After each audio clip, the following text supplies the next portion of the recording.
Let's jump right in. Welcome back to The Explainer. Today, we're executing a highly tactical deep dive explicitly designed for you, the security researchers and penetration testers out there operating against production GenAI deployments.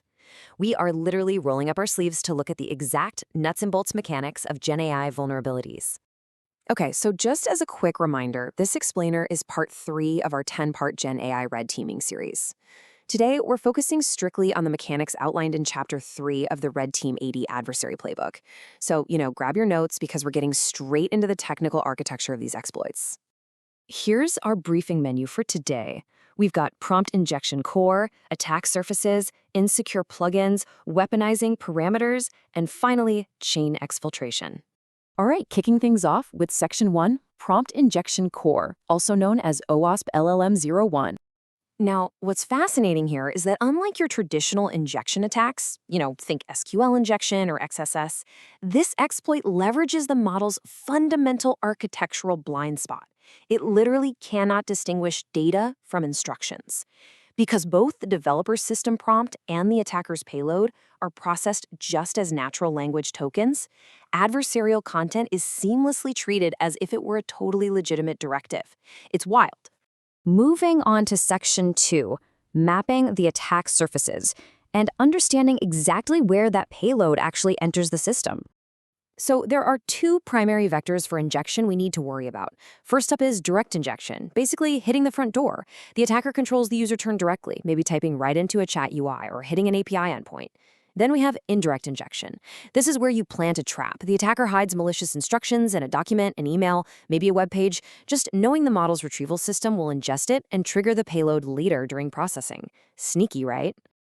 Okay, Section 3, insecure plugin design, or OWASP LLM-07. Listen, the exact moment a large language model gets connected to external tools or APIs, the attack surface expands massively. It introduces an entirely new class of high to critical vulnerabilities. We are talking about plugin parameter injection, auth bypass, cross-plugin data leakage, SSRF via URL parameters, and unauthenticated invocations. The model isn't just generating text anymore. It's a full-blown agent interacting directly with your backend. And as this playbook excerpt reminds us, any successful injection at this layer means the model's agency is effectively hijacked. It gets weaponized against the very systems it was originally designed to assist. Talk about an insider threat. Next up, Section 4, weaponizing plugin parameters. Let's examine payload 49. The crucial point here is seeing exactly what an LLM-07A parameter injection payload actually looks like when it's formatted for execution. Check out payload 49 from the playbook. If the targeted search plugin passes this query parameter directly to a SQL backend without proper sanitization, this single, simple prompt will drop the entire search logs table. It's literally classic SQL injection, but delivered entirely through an LLM plugin parameter. As a pen tester, you absolutely must shift your perspective here. The LLM itself isn't the primary target in this scenario. The LLM is merely the insecure transport layer that's delivering your payload.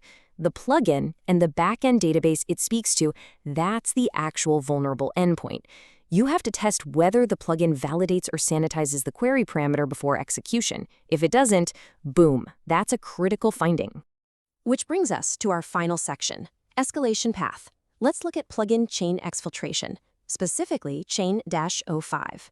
This chain-05 sequence maps out the exact progression of a truly sophisticated compromise. First, we use that exact parameter injection we just looked at, payload 49, to extract data from the search plugin's backend. Next, we literally instruct the model to pass that newly extracted data directly into the email under sender plugin, which is payload 51, exfiltrating it right out of the network.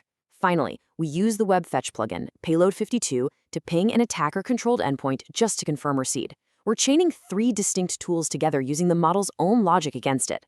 Because this exploit chain achieves unauthorized data exfiltration entirely by manipulating backend plugins, the severity rating is an undeniable critical. It completely bypasses standard perimeters by abusing the trusted access granted to the LLM agent. Game over. So as we wrap up this tactical breakdown of Chapter 3, I want you to really look closely at your own production deployments. Ask yourself, is your LLM acting as a tightly scoped, secure agent, or have you inadvertently deployed a highly capable, highly vulnerable transport layer for attackers to reach your backend? Leave with that final thought, take a hard look at your plugin architecture, and we'll see you back here for part 4 of our GenAI red teaming series.